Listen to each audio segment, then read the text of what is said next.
හයි මගේ සුපිරි බටිල්ලනේ ඉතින් ඔයගොල්ලෝ හඳින් ඇති කියලා හිතනවා. හොඟ කාලෙකින් ගොඩක් කට්ටිය අහනවා වීඩියෝ එකක් නැද්ද උයන එකක් නැද්ද මුකුත් හැදුවේ නැද්ද කියලා. හැදුවා. සනීප නැති හින්දා වීඩියෝ කරේ නැහැ ඇත්තම මොකද. මේ එනවා අද හදමු සව් මේ විදිහට අරගෙන සව් එක හොඳට හොදන්න. මෙතින් හොදගත්ත සව් එක. ඊට පස්සේ වතුර අවශ්‍ය වෙනවා. වතුර පොල් කියන්නේ මේ පොල් කිරි ඕනේ ෆ්‍රෙෂ් මිල්ක් නැති යූස් කරන්න බෑ. මම අද ඔතෙන්ටික් විදිහට පොල් කිරි අරගෙන ඒ විදිහට හදනවා. මොකද පොල් කිරි වලින් හදුවම මාරම රහයි. පොල් කිරි ටික දැන් මම බෙන්ඩර් කරගන්නවා. මේකට වතුර ටිකක් දාලා මේක ලිපේ තියා ගන්නවා. මේ සව් එක. ඊට පස්සේ ඒ අතරතුරේදී මම බෙන්ඩර් කරනවා. ඉතින් එහෙනම් අපි බැඩේට එහෙනම් ඔයගොල්ලෝ සව් එකක් අනිවාර්යෙන් හදලා මට කොහොමද කියලා ෆීඩ්බැක් එකක් අනිවාර්යෙන් ඕනේ. හරි ළමයි. එහෙනම් ගණන් ගන්න වොයිස් එක අවුල්. මෙන්න මේ සව් එකට හොඳට දියැලකින් ගත්ත වතුර වෙන්නත් ඕනේ. මේ විදිහට දාගන්න. ඔයගොල්ලෝ තේරෙනවනේ ඔයගොල්ලෝ ගන්න සව් එක අනුව වතුර කොහොමද කියලා ඔයගොල්ලෝ හිතේ මෙන්න වතුර දාන්න. මොකද වතුර දාන්න ගාණක් නෑ ඇත්තටම කිව්වොත්. මොකද මෙතන ගොඩක් තියෙනවා ඔයගොල්ලන්ට පෙවුන්නේ නැති වුණාට මේ බලන්න මේ. දැක්කද? මෙතන ගොඩක් තියෙනවා. සාමාන්‍යයෙන් ඔයගොල්ලන්ට මේ ගානට වගේ වතුර දාගන්න. දාගෙන දැන් අපි මේක රත් කරන්න ලිපෙන් තියමු. මේ වගේ දැන් ලිපේ තියාගන්න. ගින්දර සාමාන්‍යයෙන් මෙන්න මේ ගානට වගේ ගින්දර දාලා දැන් මේක හොඳට නටනකම් මේක තියන්න. එහෙනම් අපි පොල් කිරි එක. එහෙනම් අපි දැන් පොල් කිරි එක හදාගමු. බෙන්ඩ් එක ගත්තා.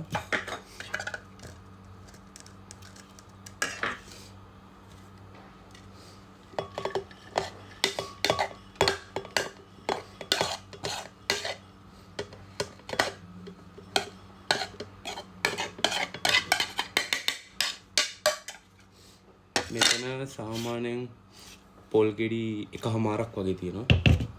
ඒකට හැන වතුරක් දාගන්න.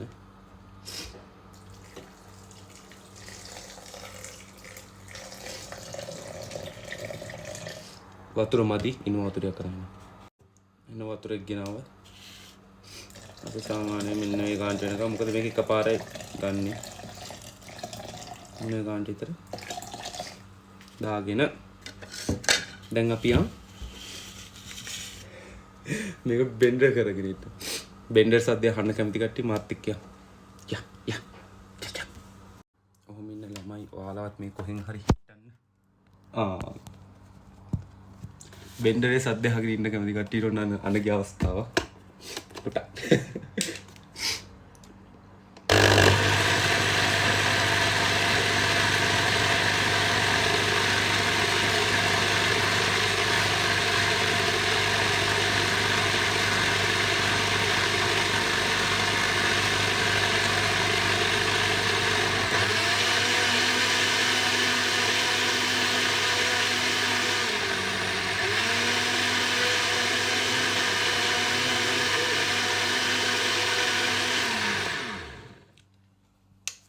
බිනේ සද්ද අහගෙන හිටියනේ.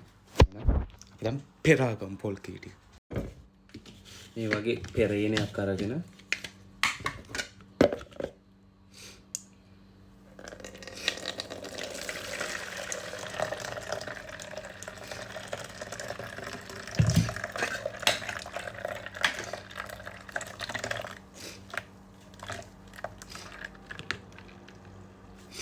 හොඳට පෙරා ගන්න. මොකද මේ ඔයගොල්ලෝ මේ වෙලාවට ෆ්‍රෙෂ් මිල්ක් එකතු කරගන්න පුළුවන්. පොල් කිරි මිරික ඉන්න ඕනේ නැහැ. තමන්ගේ කැමැත්ත මත තීරණය වෙයි. මොකද පොල් කිරි දැම්මොත් ඇත්තම මොකද මාරම රහක් තියෙනවා. අර ඒකේ තියෙන හරිම රහ පොල් කිරිත් එක ගන්න පුළුවන්. මේ පොල් කුට්ටි ටික සික්කන්නත් එපා. ඉවරනට පස්සේ මේ පොල් කුඩු වලින් තව පොඩි වැඩක් කරන්නත් පුළුවන්. එක්ක මල් පැලයකට දාන්න හරි. වගේ දෙයක් කරගන්න පුළුවන්. මට හිතෙනවා තව ටිකක් මට කිරි රස ඕනේ හින්දා මම මේක දෙවෙනි පාරක් පොඩ්ඩක් මේව කරගන්න බෙන්ඩර් කරගන්නවා.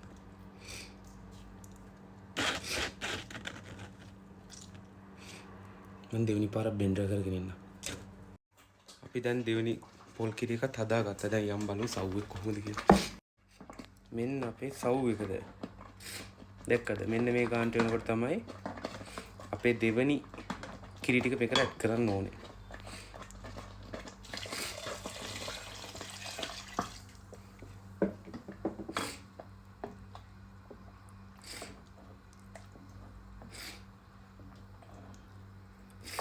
මෙන්න මේ විදියට දැන් අර ටික දාලා ඒ ටිකෙම හැදෙන්න තියෙනවා. ඉතින් තින අතරේ තව එක කිරි චොක්කක් තියෙනවා. මේ අර ටික මේ වෙනාට පස්සේ ඒක ඇඩ් කරනවා. ඉතින් ඔයගොල්ලෝ මේ වගේ සොය එකක් හදලා බලන්න. ඉවරනකම් මත් එක්ක ඉන්න. තව රෙසිපි ඕන ඉස්සර වටලප්පන් රෙසිපියක් එනවා. ඒ වගේම තමයි තව මොනවා ඔයගොල්ලෝ කිරි ටොෆි හදන්න ඕනේද? එපාත ගොඩක් කට්ටිය කියන එපාගේ සමහර කට්ටිය කියන කිරි ටොෆි දාන්නවා. සමහර කට්ටිය කියන කිරි ටොෆි හදන්න කියලා. මේ වොයිස් එක ගන්න මුකුත් හිතන්න එපා. සනීප නැති හින්දා තමයි මේ වීඩියෝ එක ඇතර කරගන්න බැරි වුණේ. ඒ හින්දා මොනවද ඉස්සරහට ඕනේ? වටලප්පන් කොහොමද දෙනවා? වටලප්පන් රෙසිපි ඔයගොල්ලන්ට අනිවාර්යෙන් එනවා. ඒ වගේම ඔයගොල්ලන්ට තව ඉස්සරහ මොනවද ඕනේ? කිරි ටොෆිද නැත්නම් තල කැරලිද මොනවද ඕනේ කියලා කමෙන්ට් එකක් දාන්න. ඒ වගේම සුදු තාත්තේ සුදු අප්පච්චිලාත් සුදු අප්පච්චිලා සුදු තාත්තිලාත් මේ වීඩියෝ එකට මෙන්ෂන් කරන්න හදලා දෙන්න කියලා. ආදරේ. තාම ඉවර නෑ. තාම යන. මේකට ඔයගොල්ලන්ට කැමති නම් ලුණු, සීනි එකතු කරගන්න පුළුවන්. මොකද මේ මම නම් සාමාන්‍යයෙන් ලුණු දාන්න ආස නෑ. මම ලුණු දාලා ගොඩක් කැම කන්නේ නෑ. සීනි ඒ වෙලාවට මොකද දැන් අපේ ගෙදර කට්ටිය කනවනේ ඕක. ඒතර ඒගොල්ලන්ට අවශ්‍ය ප්‍රමාණයට සීනි දාගෙන ඒගොල්ලෝ කයි. ඉතින් ඒ අමතරව මම ඇඩ් කරන මේක රේසින් මුද්‍රස් පලන් ටිකත් ඇඩ් කරා නම් ඔයගොල්ලන්ට ඕන කජු ඔයගොල්ලන්ට මෙහෙම කරන්න. කජුයි මුද්‍රස් පලන් ගී වලින් බැදලා මේකට දාන්න පුළුවන්. ඒකට මම සාමාන්‍යයෙන් ගී කන කෙනෙකුත් නෙමෙයි. ඒ හින්දා ගී දාන්නේ නැහැ. මම නිකන් ඒකට උඩින් නිකන් දානවා. ඉතින් ඔයගොල්ලන්ට ඕන නම් ඒ විදිහට දාන්න පුළුවන්. නැත්නම් normal මේ විදිහට රෙගුලර් කරන්නත් පුළුවන් වෙනවා. මෙන්න තියෙනවා මේ ටික මේ මම ඇඩ් කරගන්නවා. කැමති නම් විතරයි මේක ඇඩ් කරගන්න. ඔයගොල්ලන්ට කැමති නම් විතරක් ඇඩ් කරගන්න. මේකට මේලාට කජුත් දාන්න කැමති නම්. තව ඔයගොල්ලෝ ළඟ තියෙනවනම් ඔයගොල්ලෝ තව සීනි දාලා මේක කන්න නැත්නම් රටේ ඉඳී හැම දාන්න පුළුවන්. මේකට එක එක විදිහට මේක හදන්න පුළුවන්. ඔයගොල්ලෝ කැමති විදිහට මේකට පළතුරු වර්ග ටික ඇඩ් කරගන්න. අන්තිම කී ටික දානවා මේ වීඩියෝ වෙලා නැහැ. මේ තියෙන අන්තිම කී ටිකක් දැම්මට පස්සේ සව් එක. මේ වගේ ග්ලාස් ලුක් එකක් ආවට පස්සේ තමයි කී ටික තවම ඇඩ් කරගන්න. දැන් මේකට ඔයගොල්ලෝ ලුණු ඇඩ් කරන්න පුළුවන්. ලුණු ඇඩ් කරලා රහයි. ඉතින් මම ලුණු කන්නේ නැහැ, ආස නැහැ. සීනි මේ වෙලාවට දාගත්තා. රසට බිව්වා. ඉන්න මම මේක අරගෙන එන්න. මෙන්න හදාගත්ත සව් එක. ඒ වගේම තමයි මේ පොඩි වැඩක් කරගන්න ඕනේ කියලා හිතුණා. මේ වටලප්පන් වලට හදාගත්ත හකුරු ග්‍රේට් කරලා හදාගත්ත හකුරු මේ වටලප්පන් හදන්න. දැන් අපි මේක පැණි සව් එකක් කරමු. සාමාන්‍යයෙන් මේක සීනි දාන්නේ නැහැ. මම හිතන්නේ I think ඔයගොල්ලන්ට පේනවා.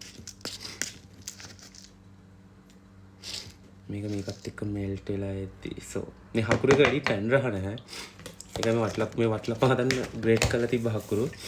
අනිවාර්යෙන් වටලප්පන් හදනවා.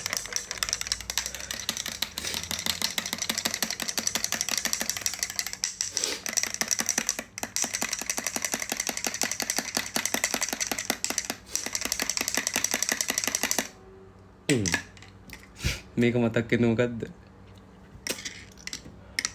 දැන් මේකට කියන්නේ පැණි සව් කියලා. දැන් අරක normal සව්නේ. මේකට හකුරු දැන් දාලා දැන් මේකට මොනවද දාන්න ඉවරයි. දැන් මේක මෙහෙම බොන්න තමයි තියෙන්නේ. උණුයි.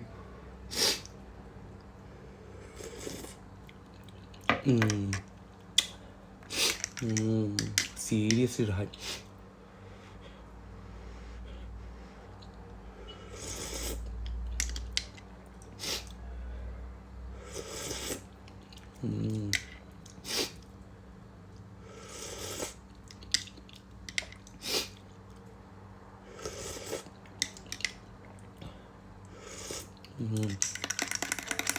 මෙන්න පැණි සව්. එතකොට මම හැදුවේ සුදු සව්. මේකට හකුරු දාලා ඒක පැණි කරා. ඔන්න ඔහොම තමයි ජංගල් පැණි සව් එකක් හදාගන්න. අරක ඔතෙන්ටික් විදිහට හැදුවා. ඒ ජංගල් විදිහට හැදුවා. එහෙනම් තවත් රෙසිපි එකකින් අපි හම් වෙනකම් සුගිරි බටා දරෝගලින් ඉඳී කියා. බයි බයි මස්සලාමත්. බයි.